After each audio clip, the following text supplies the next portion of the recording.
You're watching First Alert 7 News at 9 on the CW and live on YouTube with Lauren Munt and weather with Tom Tiefertiller.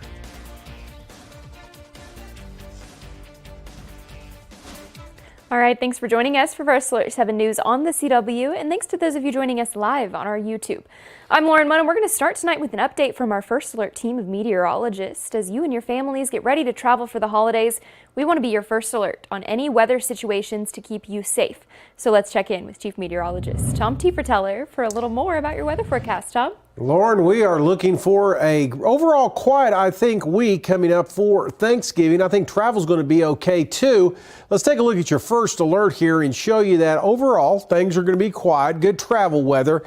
Temperatures are going to be up and down a little bit. The only wrinkle is a little bit of wind, maybe some blowing dust in the forecast on Wednesday. That's all ahead of the next cold front that's going to bring us a chilly Thanksgiving coming up. Taking a look at that Thanksgiving forecast, we'll give all the numbers to you here, showing you back into the 60s tomorrow, nearing 80 with a gusty west wind that'll come around to the northeast later in the day with this front. That's going to push through and drop those temperatures quite a bit into the lower 50s for highs. And by Black Friday morning, temperatures could be freezing for those early shoppers out there. As we take a look at Presidio this evening, we're seeing 68 degrees there, but you can see the effects of the front. It is cold out there across the Permian Basin with temperatures all the way down to 46 in the Midland area, 45 over towards Big Spring. And the winds have fortunately calmed down a little bit. Still out of the east, about 10 miles an hour as that front has made it all the way through most areas of West Texas. Cold night on the way, all the way down into the mid-30s first thing in the morning. But then we'll see a little bit of a warm up in our forecast. The big question is, how long after Thanksgiving is the cold weather going to last? We'll talk a little more about your holiday weekend coming up here in just a few minutes. All right, the temperatures might be good for travel, but it's going to be very busy. AAA is expecting record-setting travel numbers for Thanksgiving. National travel numbers are an estimated 79.9 million travelers, which is 1.7 million more people than last year's record. And there's over 5 million people that are expected to travel in Texas. In October, the city of Midland reported a 7.62% increase in passengers. That's almost 5,000 more passengers than last year. Now, arriving at least 2 hours before your scheduled flight is what's most recommended right now. Historically, we'll start to see our bigger increase tomorrow morning, going pretty solidly throughout the day on Tuesday, and then Wednesday morning, kind of that last rush. Then Wednesday evening into Thursday morning, it slowly starts to taper down back towards normal. TSA is going to make an effort to keep the pre-check line to a 10-minute wait, 30 minutes for general boarding. And just a heads up, any connecting flights to Dallas and Houston, they're expected to be completely full. Speaking of Thanksgiving travel, 2 turkeys from the Midwest visited Washington for the trip of a lifetime. That was ahead of Thanksgiving Day. Peach and Blossom made the 16-hour trip to the White House on Monday, where they received a special presidential pardon from the commander-in-chief. The birds were raised on a farm in Northfield, Minnesota, but they're named after Delaware's state flower. President Biden commented on his time in office as he carried out the final turkey pardon of his presidency.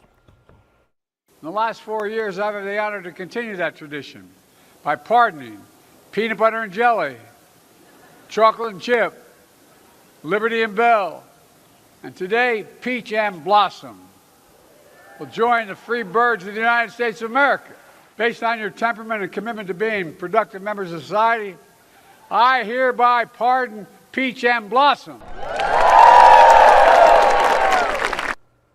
Peach and Blossom are going to live out the rest of their lives at a Farm America in southern Minnesota to serve as educational ambassadors and inspire the next generation of agriculture students. Back here in West Texas, the turkeys are not so lucky because Chef Alejandro Barrientos of Curbside Bistro is once again feeding the Permian Basin for Thanksgiving. This year with a little help from Market Street and United Supermarkets. Take a look. The local chef posted this picture on Facebook. Oh, it's not showing up right now. That's okay. He's thanking the local stores for donating 900 pounds of turkey. He said, in part, quote, "Thank you so much for y'all's generosity and the work that was put into making this happen." On November 27th at 11 a.m., those turkeys will be given away as part of a full hot Thanksgiving meal that will be free to anyone in need at the Midland Curbside Bistro. You can check out that post up on Facebook. And as families are preparing for the Thanksgiving feast this Thursday, there's one item that many say is best left at the doorstep. That's politics. Many folks say that they're keeping their table talk tame and avoiding divisive hot-button issues that tend to raise everybody's temperature.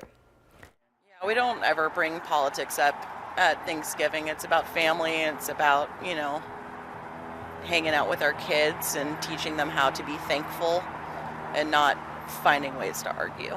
The whole point of Thanksgiving is to be thankful for each other, not to be griping at each other, so it's probably not a good thing to bring up something like that. Now, besides focusing on gratitude, you can also try to find common ground for conversation or change the subject to something a little bit more pleasant, like everyone's favorite, dessert.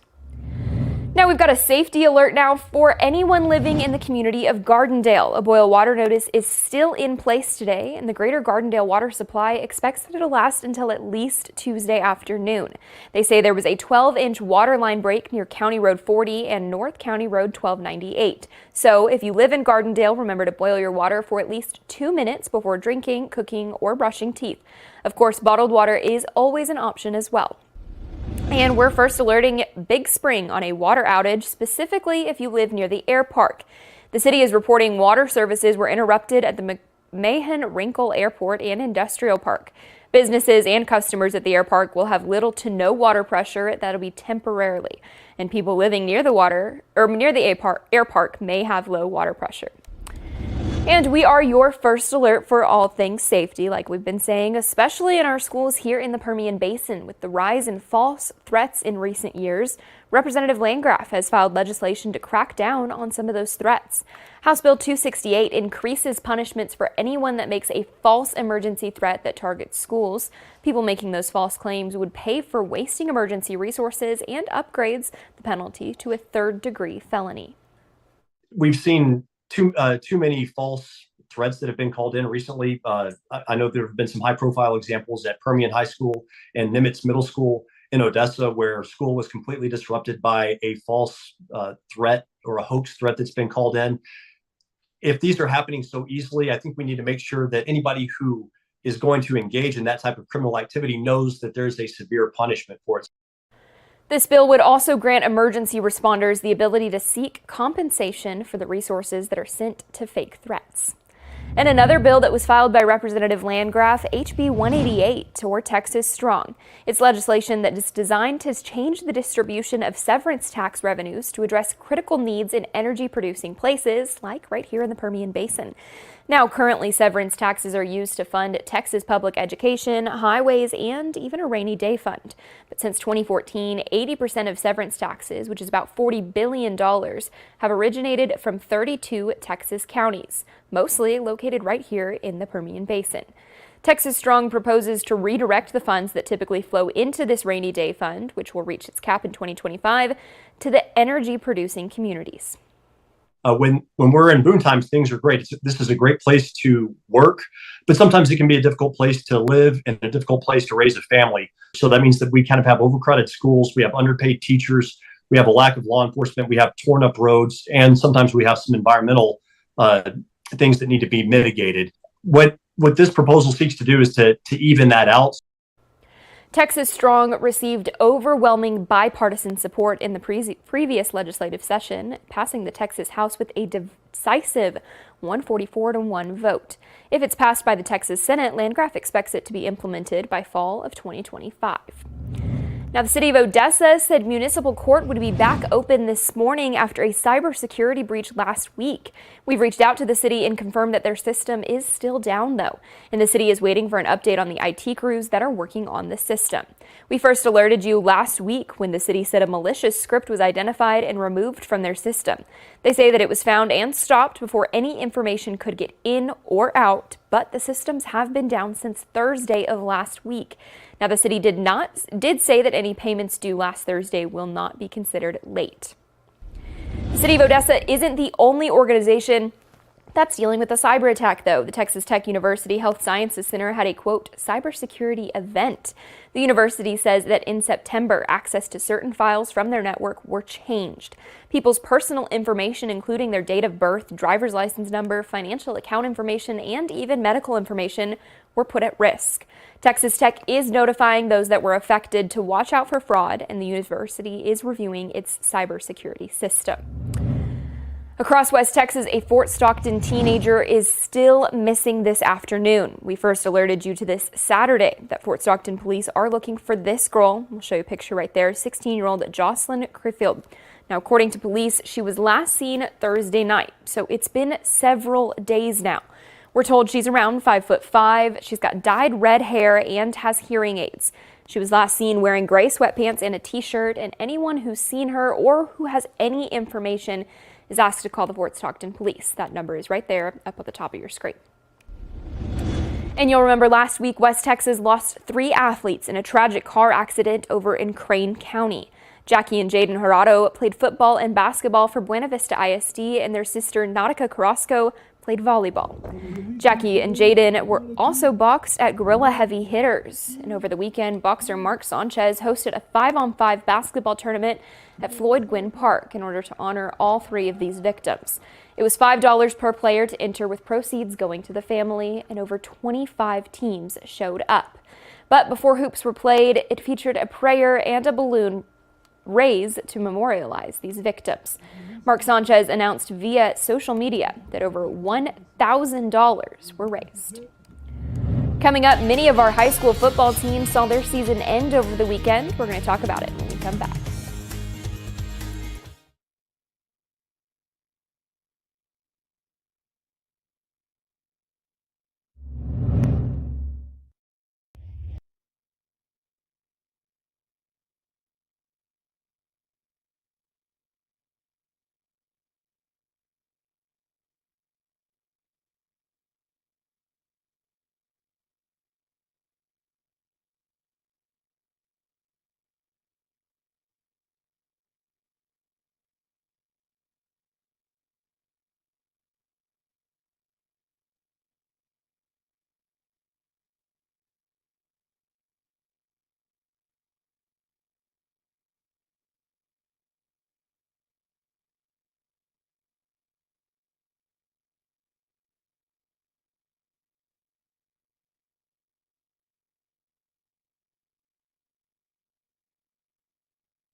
Welcome back. We're going to talk some local sports now, specifically how some of our high school football teams handled this past weekend's playoff games. We're going to start with the Permian Panthers, who faced number 3 North Crowley on Friday. That was in the area round of playoffs for the 2nd straight year. North Crowley did get the best of Mojo with a 72-14 win. We're going to reflect on the season for the Permian Panthers now. The team started 7-0, and running back Gavin Black set a new season rushing yards record while also breaking the rushing touchdown record. He cracked the name of the District 2 6A first team offensive list. Take a look at some of the district standouts on there right now. Stroman Bridges, an offensive newcomer of the year, JP Reyes, they made that first team at quarterback. Elijah McCoy takes co-offensive MVP, and he takes the list at running back. Then Legacy's Aiden Serrano and Caden Iglesias, they take spots at wide receiver along with Mackenzie Rogers at running back. Permian's Landon Robles was also selected. That was at wide receiver.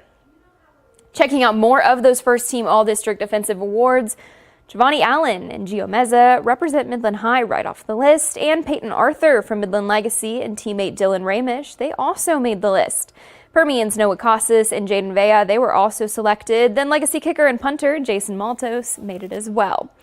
On the first-team All-District list, Jeremiah Loud and Darian Mitchell, they start us off on defensive line. Brylan Zeno and Terry Ojapojo make the list for Legacy. Sebastian Sanchez and Kofi Powell, they made the list for Permian, and at linebacker, Caleb Jamison, Augustin Varela, DJ Brock represent the Permian Midland and Legacy. Smiley Williams, he's over and he makes the Legacy list at safety. He plays for Midland High. We'll close out that first team list. Cole Netherland and Cam Matting, they finish as first teamers at safety. Blade Brandon and Nico Moore, they are earning the first team All-District at corner. Jason Malthouse with the selection because he was also a punter. Switching over to college, over at UTBB, the football team has finished their regular season, but their season isn't quite finished. The team will play at the Heritage Bowl on December 7th. That'll be against Central Missouri. Head coach Chris McCulloch spoke on his excitement as his team gets to continue his season along with the milestones they've been able to reach over the past 2 seasons. Back-to-back postseason, first in school history, back-to-back winning seasons, first in school history. So many firsts that we continue to talk about over the last 2 years. So proud of our guys. Excited, obviously, to get to play a really, really good opponent, an opponent that should be in the playoffs right now. They're that good. They're obviously top 25, number 1 offense in the country. So our guys are excited for the challenge. Once again, kickoff is on Saturday, December 7th. It'll be at noon. And guess what? If you can't make it to the game, you can watch it on KWWT My 30. It'll be lots of fun over there. Well, we are going to be seeing some changes just in time for Thanksgiving. We're going to talk about that and travel weather too, coming up next.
Now, from the First Alert 7 Weather Center, here's Chief Meteorologist Tom Tiefertiller.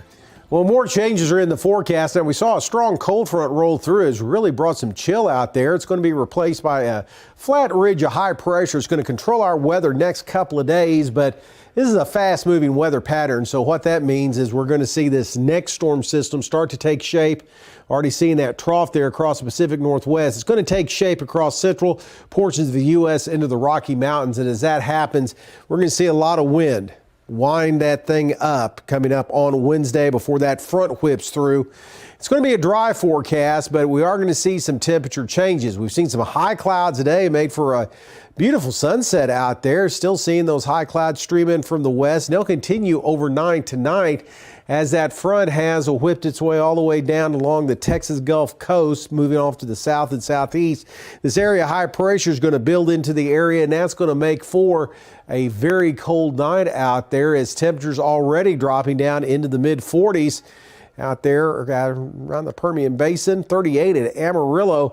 And you can see that chilly air starting to filter in around San Antonio, Houston right now at 61 degrees. And high temperatures today, we saw quite a bit of contrast out there with the readings into the 60s to upper 50s across West Texas, but all the way up into the 90s ahead of the front earlier in and around Del Rio. High clouds will continue in the forecast overnight tonight, early into the morning hours before we see a little bit of a break coming up by tomorrow afternoon. I think there'll be a few high clouds in there, but they'll really start to thicken up once again late tomorrow night and continuing into Wednesday as that next storm system starts to move into the area. A gusty west wind in the forecast could cause some areas of blowing dust, but it's really going to jack up temperatures into the upper 70s to near 80 degrees, and then we'll see that front whip through the area tomorrow, I should say Wednesday evening.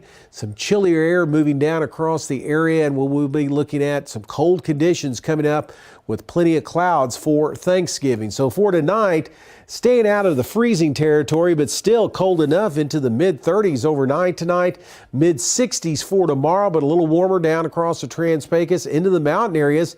Alpine topping out at 77 degrees. The First Alert 7 10-day forecast, wind out of the west will warm things up on Wednesday. Maybe some areas of blowing dust with that front quipping in late in the afternoon into the evening hours, making for a chilly Thanksgiving. Those early morning choppers on Friday could be dealing with freezing temperatures as highs only into the mid-50s on Friday. A little milder on Saturday before another front keeps the chill in the forecast for late in the holiday weekend.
The United Nations Climate Conference ended over the weekend with richer countries promising to raise their funding to record levels to help poor countries fight climate change. But this deal isn't going down well with developing nations, as CBS's Tina Krause reports. Climate negotiators struck a record deal Sunday, with wealthy nations pledging $300 billion a year by 2035 to help developing nations cope with the impacts of climate change. This new finance goal is an insurance policy for humanity amid worsening climate impacts hitting every country. The money will help poorer countries wean themselves off coal, oil, and gas, pay for damage caused by extreme weather, and adapt to future climate warming. But low-income nations are slamming the agreement as too little too late, arguing they're footing the bill for the costs of climate change, even though they did little to cause it. This is an insult. India opposes the adoption of this document. The 2 weeks of talks in Azerbaijan involving nearly 200 nations were often bitter. Comments, anyone? With dozens of angry delegates temporarily storming out. No country got everything they wanted, and we leave Baku with a mountain of work to do. President Biden called the cash commitment a historic outcome and said nobody can reverse the clean energy revolution that's underway in the U.S. and around the world. President-elect Donald Trump has called climate change a hoax and says when he takes office, he will once again pull the U.S. out of the Paris Agreement, a global treaty to reduce planet-warming emissions. Tina Krause, CBS News, London.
All right, we're going to take you over to New Mexico to end our show. The Salvation Army of Hobbs, they partnered with United Way today and gave away 104 turkeys and 130 meal boxes. This was the organization's first year doing any event like this, and they gave away that much. But they're not done yet. Tomorrow, they'll be doing the same giveaways in Lovington at 2 and over at Tatum at 4 o'clock. Good for them. All right, thanks for joining us. We'll see you tonight at 10.